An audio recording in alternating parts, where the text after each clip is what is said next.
Una de las noticias que ha sacudido el ámbito evangélico en los últimos meses ha sido la del conocimiento de los casos de abusos sexuales cometidos por el reconocido autor, conferenciante y apologeta Ravi Zacharias. Seguro que muchos de vosotros habéis leído algo o habéis escuchado alguna cosa. Después de que la investigación haya salido a la luz, después de que se hubiese publicado la investigación, la Junta del Ministerio que presidía Zacharias publicó un comunicado en el que decían lo siguiente: decían sentirse arrepentidos de haber permitido que nuestra confianza desmedida en Ravi diera lugar a que le supervisáramos menos y le pidiéramos menor rendición de cuentas de lo que hubiera sido prudente y amoroso. Pensando en ello, la verdad es que hay una larga lista en el historial de las iglesias y de las organizaciones ministeriales de líderes, de personas que han generado decepción, que han acabado generando grandes decepciones en la comunidad. Y esta larga lista de decepciones también nos habla del modelo de liderazgo que hemos asumido también en la Iglesia, en el ámbito evangélico, por lo general, en muchos casos. Y un modelo de liderazgo que no se diferencia tanto del mundo, como en realidad nos gusta pensar a quienes formamos parte de la Iglesia. También en el ámbito evangélico plasmamos aspectos de nuestro carácter, de nuestra opinión en las personas que están ejerciendo el liderazgo. Y en ellas, de alguna forma, queremos ver esos elementos que previamente hemos reconocido en nuestra personalidad como los que creemos que son más positivos, pues queremos verlos llevados a la práctica, ampliados sobre un mayor ámbito de personas. Por ejemplo, si todas aquellas personas que desprecian cualquier tipo de disciplina, pues probablemente tengan como modelo de liderazgo una persona completamente inofensiva y que tolera cualquier tipo de actitud en la vida. Esto hace que a veces otorguemos a las personas que están ejerciendo el liderazgo un grado de confianza que es verdad que debe darse en cierto sentido. Es verdad que debe haber una confianza en quienes están ejerciendo el liderazgo. Pero el problema es que nuestras expectativas se agrandan hasta el punto que solo pueden dar paso a la decepción. Porque muchas veces olvidamos que estamos hablando de lo humano, estamos hablando de personas. ¿Y quién de nosotros no puede repetir el estribillo de esa canción tan famosa de Sufjan Stevens, que a mí me gusta mucho y que dice una y otra vez: he cometido muchos errores? ¿Quién de nosotros no puede decir eso? Pero en parte también nos engañamos cuando simplemente relacionamos la causa de nuestra decepción con el otro, con las otras personas, con el líder caído. El apóstol Pedro afirma que todos aquellos que hemos sido regenerados y justificados en Jesús somos sacerdotes de un nuevo pacto en Cristo y estamos llamados a un determinado grado de liderazgo espiritual, compartiendo el Evangelio con las personas que no lo conocen aún y siendo transformados por el Espíritu y también dando evidencia de los frutos que esa transformación produce en nosotros. Primera de Pedro, capítulo 2, versículo 5. Vosotros también, como piedras vivas, sed edificados como casa espiritual y sacerdocio santo, para ofrecer sacrificios espirituales aceptables a Dios por medio de Jesucristo.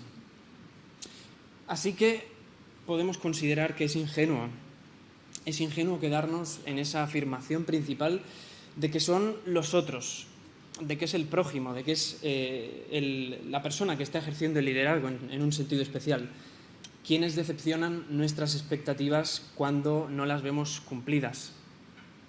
Si somos conscientes del pasaje que acabamos de leer, que todos somos llamados a ese sacerdocio universal, podemos proclamar también juntamente con el apóstol Pablo esa fórmula tan conocida, tan poética, tan repetida por hombres y mujeres a lo largo de los siglos y que nos habla de nuestra esencia, nos habla de lo decepcionante que es nuestra condición moral. Y voy a leer el texto que está en Romanos 7, versículos 19 y 20.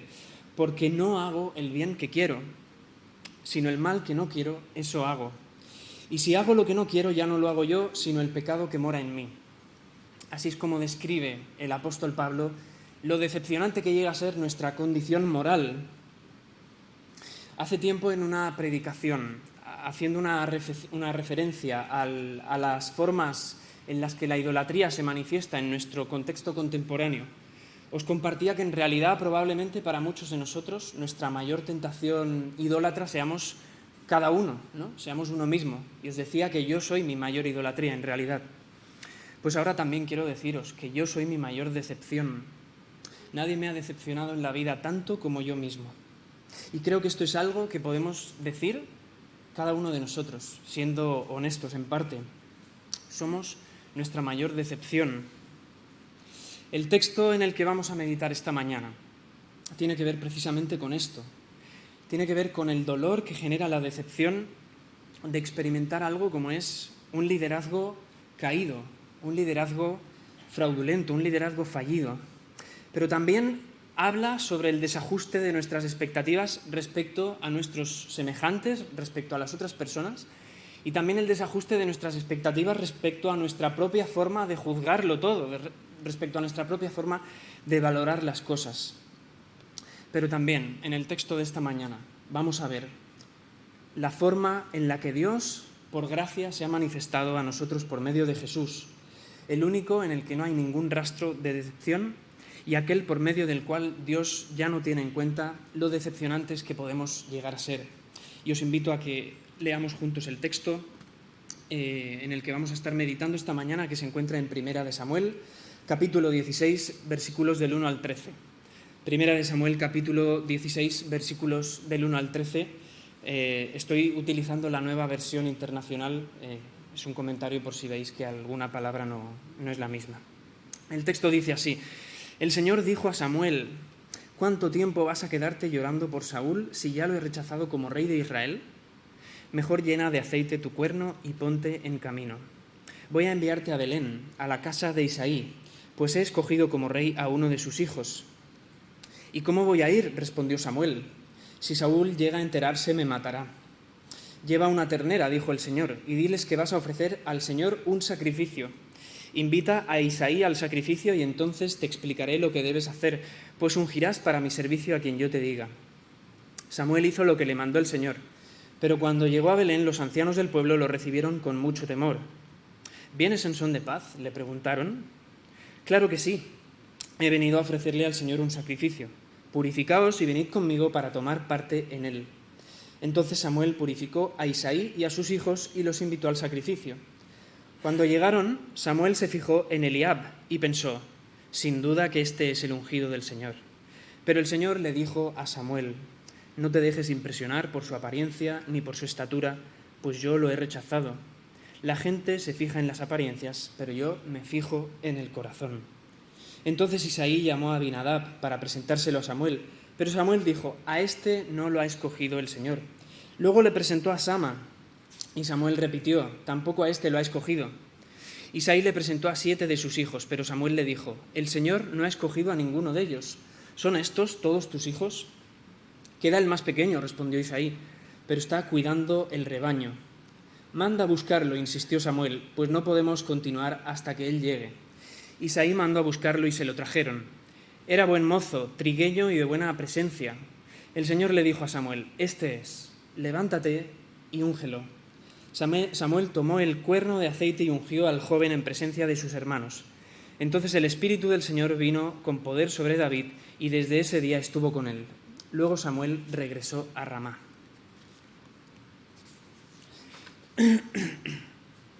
El pueblo de Israel había rechazado una vez más el consejo de Dios y había insistido en tener un rey. En 1 Samuel 8:5 leemos: danos un rey que nos gobierne como lo tienen todas las naciones. Así que Dios le manda al profeta Samuel ungir a Saúl.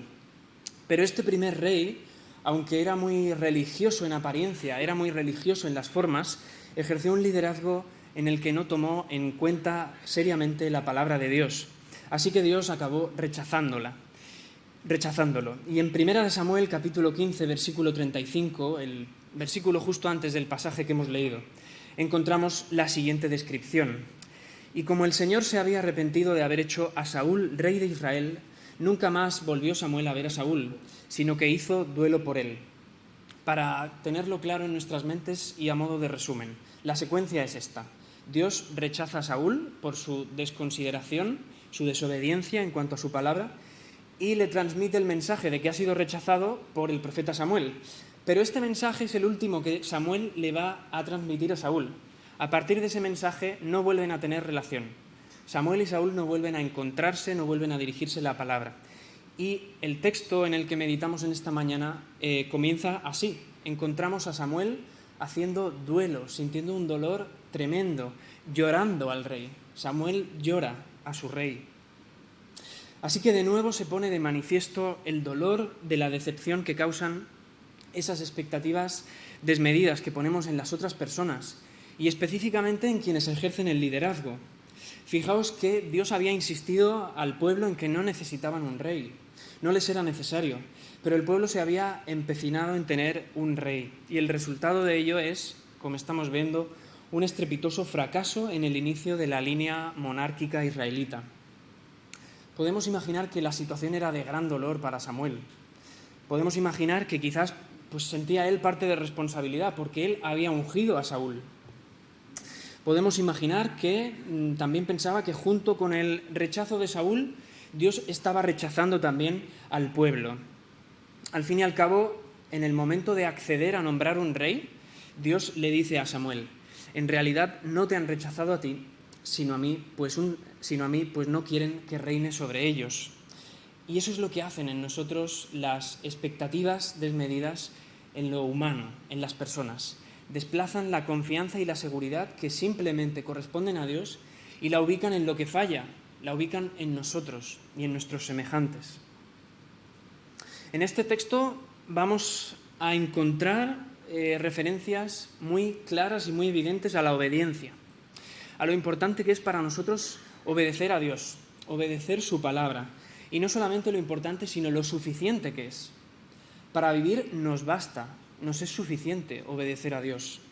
Y también vamos a ver las consecuencias catastróficas que tiene el hecho de no obedecer a Dios. Pero si hay algo en lo que me gustaría que nos concentrásemos en esta mañana, si hay algún elemento que destacar de este texto, ese es el de la gracia. Dios no se ha olvidado de sus promesas, ni ha rechazado a su pueblo, ni ha abandonado su pacto. Tal y como se ha escrito, la providencia de Dios procede en su curso ordenado independientemente de las decepciones y de los fallos personales. Y esa gracia, esa providencia es algo que podemos ver desde el primer momento de este pasaje que estamos leyendo. Y lo vemos en algo tan pequeño, tan insignificante como puede ser el hecho de que todavía hubiese aceite para rellenar el cuerno de la unción. Esto no debemos observarlo como algo simplemente físico, pues como algo que Israel es un país con costa mediterránea y muchos olivos y tenían aceite, o como el hecho de que Samuel en su casa tuviese una buena provisión de aceite. El detalle del aceite en este texto no va por ahí. En realidad esto es una referencia a una realidad espiritual que se va a ir confirmando a lo largo del pasaje. Dios, diciéndole a Samuel que todavía queda aceite para rellenar el cuerno de la unción, lo que le está diciendo a Samuel es que su espíritu no se ha apartado por completo. Su espíritu no se ha alejado del todo, sino que va a regresar y va a volver a ungir a un nuevo rey. El espíritu va a volver a descender sobre otra persona y de esa manera va a garantizar su reinado sobre Israel. Así que ya desde el primer pasaje prácticamente vemos matices y detalles de la gracia del Señor. Esto me hacía pensar en lo importante que es la realidad del Espíritu Santo, en cómo esa realidad debe ser central para cada creyente, para que cada uno de nosotros, si entendemos bien esa comisión que leía antes de ser sacerdocio santo, pues pueda ser satisfactoria en nuestras vidas. La realidad del Espíritu Santo es central en cada creyente y es central especialmente también en el liderazgo de nuestras comunidades, porque como estamos viendo, lo humano decepciona, lo humano causa dolor. Un liderazgo que no está vinculado al Espíritu Santo, un liderazgo que no depende constantemente de la obra del Espíritu Santo, podrá ejercer durante un tiempo, pero a la larga va a generar gran dolor, va a generar gran decepción. Debemos ser conscientes, todos y cada uno de nosotros, de la necesidad que tenemos siempre de encontrarnos en comunión con el Espíritu Santo. Y esto es algo que se hace patente, especialmente al final del pasaje que estamos leyendo, cuando vemos que justo en el momento de ser ungido con aceite, David inmediatamente recibe al Espíritu Santo. Si os fijáis, el reinado, la monarquía de David se instaura con la recepción del Espíritu Santo, y el texto dice que ya no lo abandona a lo largo de su vida. Así que es algo central. Esto nos indica la vinculación que existía entonces entre el Espíritu Santo y quienes estaban al frente del servicio y de la adoración en el pueblo de Dios. Normalmente acostumbramos a relacionar la obra del Espíritu Santo con el Nuevo Testamento, ¿no? Después del Evangelio. Y en parte es verdad. El Espíritu Santo ha encontrado su mayor expresión en la Iglesia, con todo un cuerpo de personas al que transformar. Pero no podemos perder de vista que la función en sí del Espíritu Santo es la misma que ya se manifiesta en el Antiguo Testamento y que realiza con personas en concreto, como estamos viendo en este pasaje con el rey David. Y esto es otra cosa que nos habla de la gracia del Señor. A lo largo de la historia de la humanidad, Dios ha capacitado a hombres y a mujeres para servirle, y lo ha hecho de una manera especial, con su Espíritu. La respuesta de Samuel al llamado de Dios es el miedo. Y aquí os voy a pedir que hagáis un ejercicio, un esfuerzo de no querer ser superhéroes de la fe, de pensar, qué cobarde Samuel, o yo no hubiese actuado con miedo. La verdad es que todos hubiésemos actuado con miedo. Y el miedo de Samuel incluso os diría que es algo totalmente lógico. A ojos humanos parece que lo que se está tramando es una especie de golpe de Estado, un asalto al poder. Dios ha rechazado a Saúl y ahora se va a ungir a un nuevo rey, y ya sabemos cómo funciona, ¿no? el ámbito del poder humano. Pero también como humanos debemos tener presente que la gracia de Dios siempre tiene algo que nos desconcierta, siempre tiene algo que nos genera un choque, una confusión en cierto sentido, porque nosotros a lo que estamos acostumbrados es a que gran parte de nuestras actitudes estén definidas por nuestros intereses. A lo que estamos acostumbrados es a recompensar únicamente aquello que nos beneficia, aquello que nos gusta. Pero la gracia del Señor no es así. La gracia de Dios irrumpe en medio de la decepción, cuando ya solamente queda toda expectativa de castigo y de abandono. Y lo hace para traer restauración, para traer salvación. Para Samuel, en el contexto del pasaje, esta gracia de Dios se manifestó en un lugar en concreto, Belén, y en una persona en concreto, uno de los hijos de alguien llamado Isaí, y también en cómo aquella persona iba a ser ungida como rey en el contexto de un sacrificio. Para nosotros, la gracia de Dios tiene su máxima expresión en Jesús, en aquel del que el Evangelio nos indica que es descendiente de Isaí y de su hijo ungido David, y aquel que no participó simplemente de un sacrificio, sino que él mismo fue el objeto sacrificado en la cruz. Y gracias a ello hemos sido lavados de nuestro pecado y adoptados por Dios como sus hijos. Samuel llega a Belén y los ancianos lo reciben con temor. ¿Vienes en son de paz?, le preguntan. Samuel responde, claro que sí, he venido a ofrecerle al Señor un sacrificio, purificaos y venid conmigo para tomar parte de él. La providencia del Señor no es algo abstracto, no es un concepto que se nos ha dado y es algo que no encontramos forma de visualizarlo en nuestras vidas. En realidad es algo que se manifiesta, es algo que se revela en paralelo a la obediencia de hombres y mujeres temerosos de Dios y de su palabra. Antes os decía que este texto nos habla también, hace una reflexión específica sobre la obediencia. Y aquí lo vemos en Samuel. Samuel, con sus miedos y con sus temores sobre lo que Saúl pudiese hacerle, obedece a Dios. Obedece a Dios, no se queda desconsolado en su llanto, sino que obedece a Dios y viaja a Belén. Y al llegar allí, una parte de sus miedos se confirman. Los ancianos del pueblo, como hemos leído, parece que están al tanto de que se había producido una división entre el poder político y espiritual de Israel. Parece que están al tanto que entre Saúl y Samuel ya no hay relación, que ya no hay comunicación entre ellos. Sin embargo, tal y como Dios le había asegurado al profeta, Samuel puede encontrar un espacio de seguridad. Y es curioso que lo haga en el marco de una celebración, de un acto de adoración, como era en ese contexto ofrecer un sacrificio. Esto para nosotros tiene mucho sentido hoy. Tiene mucha carga didáctica, porque lo que nos dice también es el valor especial que tiene la adoración en los momentos de angustia. El valor especial que tiene la adoración para nosotros en nuestros momentos de mayor temor. Nos recuerda que podemos encontrar seguridad adorando a Dios, incluso cuando nos encontramos en un contexto hostil, incluso cuando estamos experimentando, como Samuel, un peligro claro para nuestra vida. La adoración a Dios no es un analgésico, no es una pastilla que tú te tomas y te nubla la vista sobre los peligros existentes ahí fuera. La adoración a Dios es la base del recordatorio de que nuestra seguridad se encuentra en el Señor. Pero ¿qué pasa en Belén? Hemos leído que el texto también hace una mención a las apariencias. Pues en Belén encontramos de nuevo la decepción. En Belén nos encontramos de nuevo con la decepción. Ya hemos hablado de que proyectamos elementos de nuestro carácter, de nuestro pensamiento, sobre las personas que están ejerciendo el liderazgo. Pero no nos quedamos ahí. También proyectamos aspectos físicos. Y aquí os tengo que pedir otro superesfuerzo que también me pedí a mí mismo estudiando el texto, porque quizá pensamos, no, yo no me fijo en las apariencias.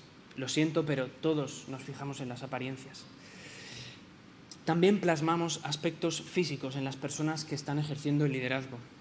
Asociamos el liderazgo con una serie de características determinadas y nos sorprendemos.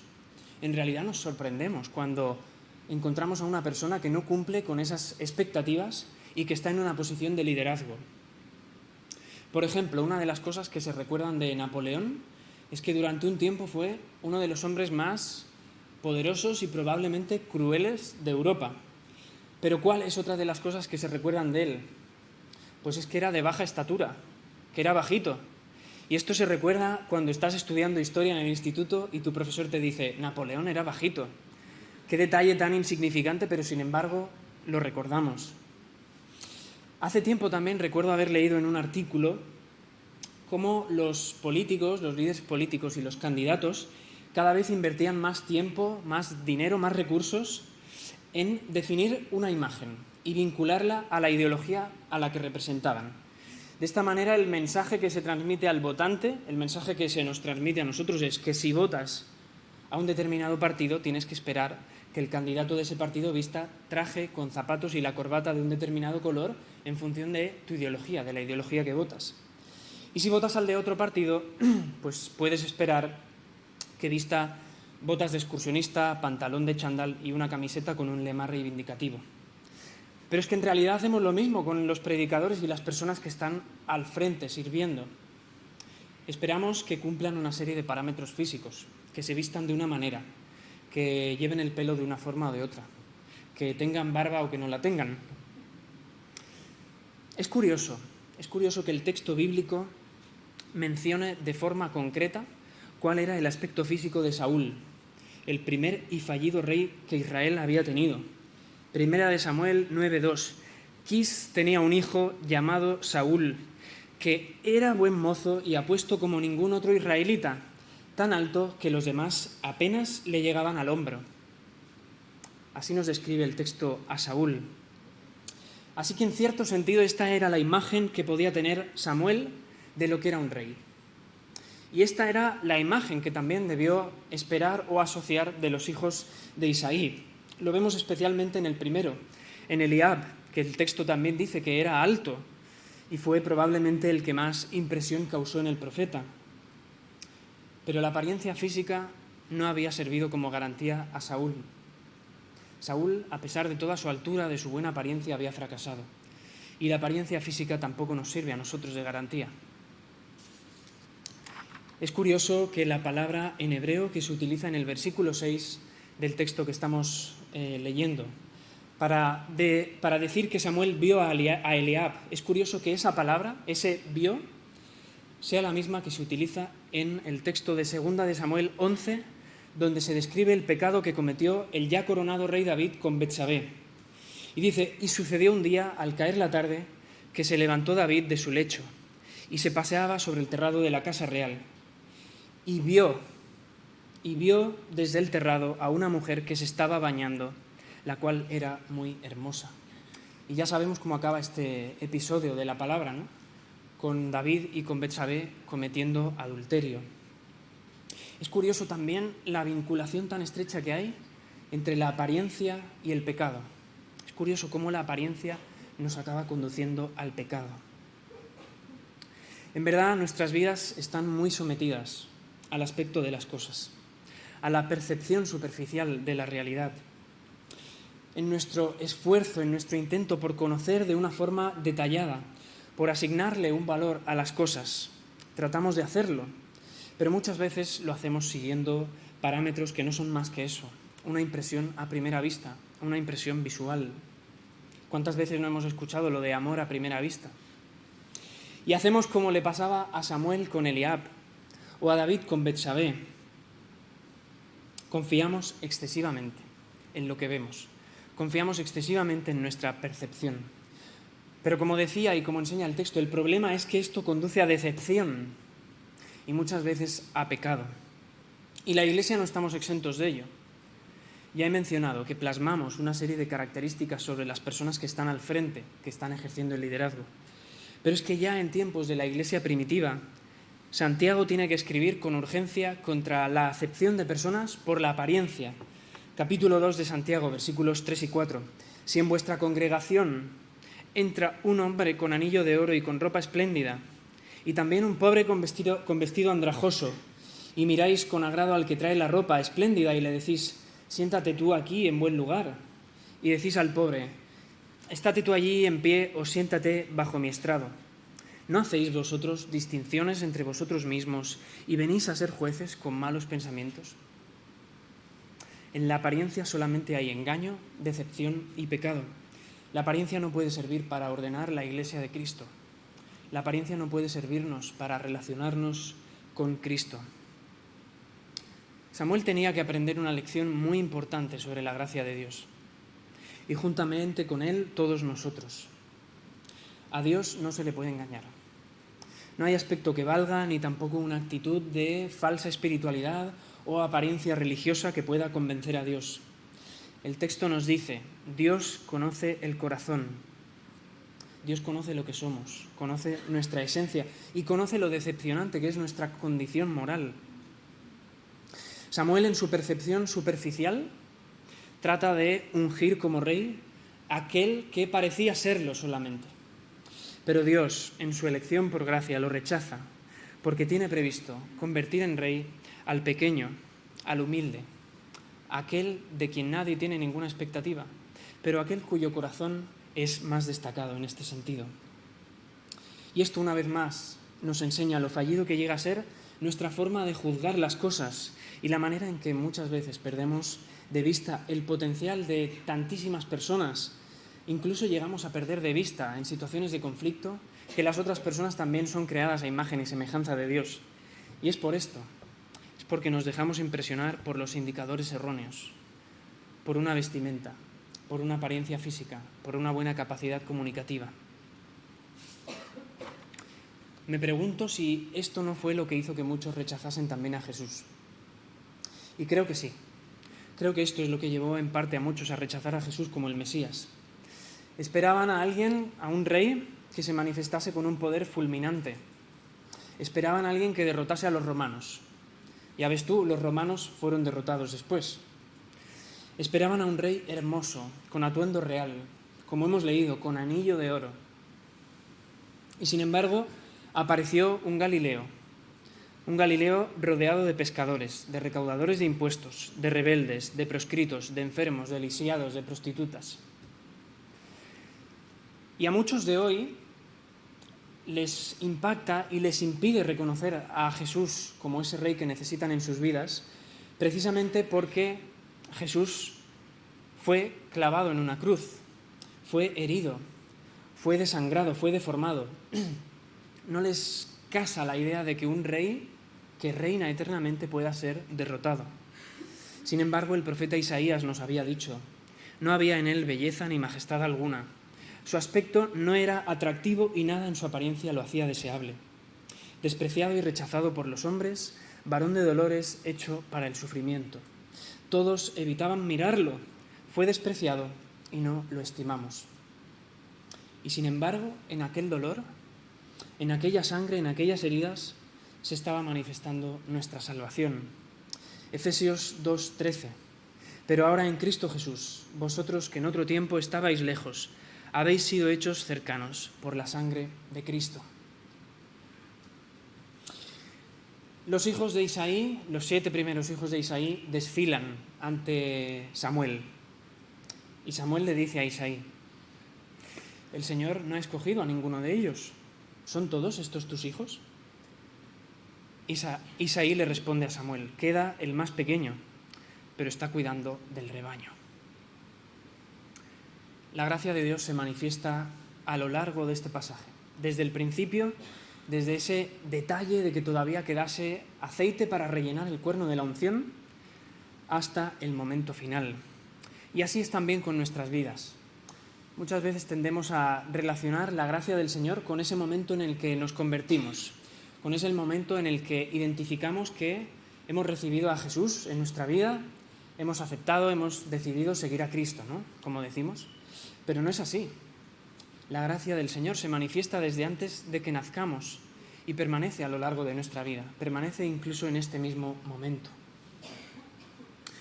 No podemos imaginar la confusión que debió sentir Samuel cuando ya habían pasado delante de él, cuando ya habían desfilado ante él los 7 esplendorosos hijos de Isaí con toda su altura, con toda su belleza, con toda su buena apariencia, y el Señor le dice que los ha rechazado a todos.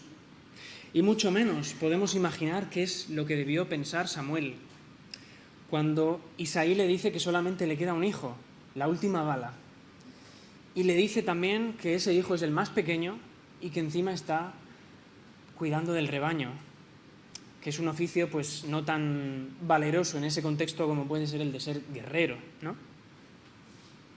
Pero el Señor está por mostrar a su rey. El Señor está por mostrar a su rey. Aparece David, y es curioso, es incluso irónico, podríamos decir, que el texto bíblico nos ofrezca un detalle sobre su aspecto físico. El texto bíblico nos dice que David también era bello, nos dice que tenía buena apariencia, que era buen mozo.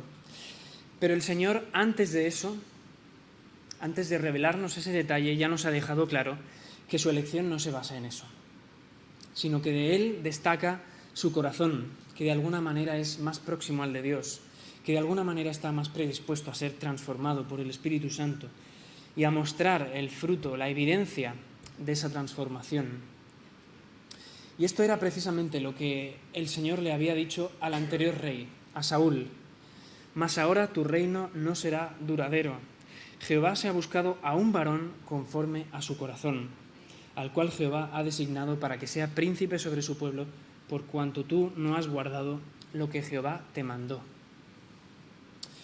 Dios revela su salvación para el pueblo por medio del joven, del que es, podríamos decir, prácticamente un niño, el débil, el pastorcillo. Y en este sentido también podemos considerar a David como un modelo, como un tipo de Jesús. Muchas veces lo comparamos en el sentido de su reinado, de su liderazgo, pero también incluso en esto, en lo que David era en sus inicios. Jesús también nació como un bebé indefenso, como un bebé pequeño. Muy pocos tenían expectativas sobre él. Sin embargo, acabaría siendo reconocido con el título de Hijo de David. Hace unas semanas, Carlos Piedad, quien no nos puede acompañar en esta mañana, en su predicación explicó la importancia, la relevancia que tenía este título, Hijo de David. Y esto es muy significativo para nosotros en el pasaje que estamos siguiendo en esta mañana. Porque más adelante, cuando David ya ha sido coronado de forma oficial como rey sobre todo el pueblo de Israel, entonces Dios establece un pacto con él y le promete lo siguiente, 2 de Samuel capítulo 7, versículos 12 y 13. Cuando tus días sean cumplidos y duermas con tus padres, yo levantaré de ti a uno de tu linaje, el cual procederá de tus entrañas, y afirmaré su reino. Él edificará casa a mi nombre, y yo afirmaré para siempre el trono de su reino.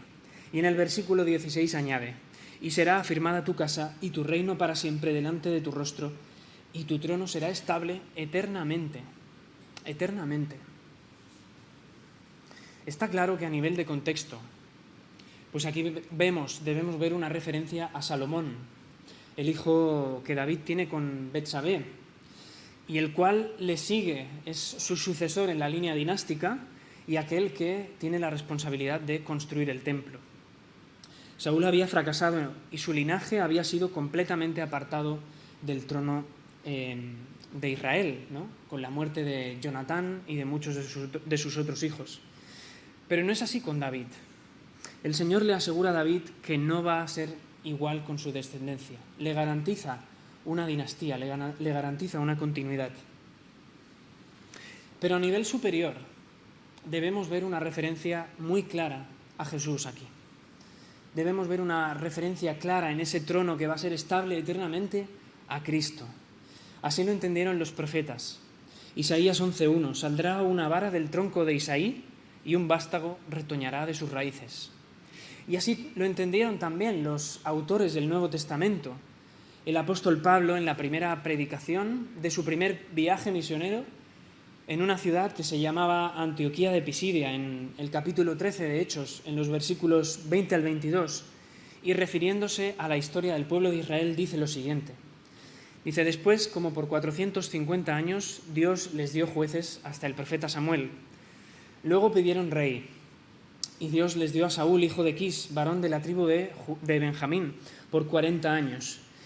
Quitado Saúl, les levantó por rey a David, de quien dio también testimonio diciendo, he hallado a David, hijo de Isaí, varón conforme a mi corazón, quien hará todo lo que yo quiero. De su descendencia, de la descendencia de David, y conforme a la promesa, Dios levantó a Jesús por Salvador a Israel. Así compacta el apóstol Pablo en apenas 2 versículos toda la historia del tema que estamos tratando en esta mañana. Pero una vez más, la decepción. Una vez más aparece la decepción. Porque como hemos dicho, si hablamos de lo humano, necesariamente tenemos que hablar de decepción. David pecó. Como hemos visto, por ejemplo, con el ejemplo de Betsabé, pero también con otros episodios que están registrados en la palabra del Señor. David, aquel joven pastorcillo indefenso, a quien Samuel ungió como rey y del que prácticamente nadie tenía una expectativa, también decepcionó. Sin embargo, en el Evangelio, Jesús se refiere a sí mismo como el buen pastor que da su vida por las ovejas, que pone su vida con poder, sin que nadie le obligue a hacerlo, y que la recupera resucitando y estableciendo salvación. Esto era lo único que podía acercarnos de nuevo a Dios. Ninguna persona, ningún rey simplemente humano, podía sobrepasar su propia condición moral, podía decidir dejar de decepcionar, ni tampoco podía resolver el pecado del pueblo. Solamente podía hacerlo aquel que era el ungido de Dios, sin necesidad de ser ungido con aceite, aquel que por sí mismo ya era el ungido de Dios. Dios encarnado en un ser humano, el Hijo, el Salvador que el Señor ha dado. Cualquier líder decepciona. Cualquier persona decepciona. Probablemente has sentido decepción en algún momento de alguna persona que se encuentra en este mismo momento en esta sala. Probablemente en algún momento has sentido decepción de la persona que está hablando en este mismo momento. Pero seamos honestos, no podemos ubicar la decepción en el otro. No podemos ubicar la decepción en un liderazgo caído o en la otra persona. Esas palabras que os compartía al principio de la predicación son dolorosas de reconocer, pero son realistas. Yo soy mi mayor decepción. Nadie me ha decepcionado tanto como yo mismo. Somos nuestra mayor decepción. Pero por favor también seamos honestos y reconozcamos que el mensaje no acaba aquí, que hay esperanza. El tema central de las reflexiones en esta mañana ha sido observar, recordar, conocer. Con qué magnífica y con qué poderosa gracia Dios ha provisto de alguien en quien no encontramos ninguna decepción. Se trata de Jesús, el buen pastor, el único en el que podemos encontrar perdón de nuestro pecado y la salvación de la desesperación que causan constantemente nuestras decepciones. Por medio de Jesús tenemos la garantía también de que Dios no nos juzga como lo hacemos nosotros, dejándonos llevar por las apariencias, sino que, dice el texto, conoce nuestro corazón. Su trono permanece para siempre, su trono permanece eternamente. Y junto a Él, tal y como lo ha prometido, se van a encontrar, se encontrarán, estamos, en cierto sentido, encontrándonos ya, todos aquellos que han sido lavados de su pecado por medio de su sacrificio. Y el carácter de ese reino no será decepcionante. En el carácter de ese reino no se votará a líderes en función de cómo vistan, ni habrá reyes que decepcionan. El carácter de ese reino lo encontramos definido en Apocalipsis capítulo 7, versículos 9 y 10. Miré y he aquí una gran multitud, la cual nadie podía contar, de todas las naciones y tribus y pueblos y lenguas, que estaban delante del trono y en la presencia del Cordero, vestidos de ropas blancas y con palmas en las manos, y clamaban a gran voz diciendo: la salvación pertenece a nuestro Dios, que está sentado en el trono, y al Cordero. Amén.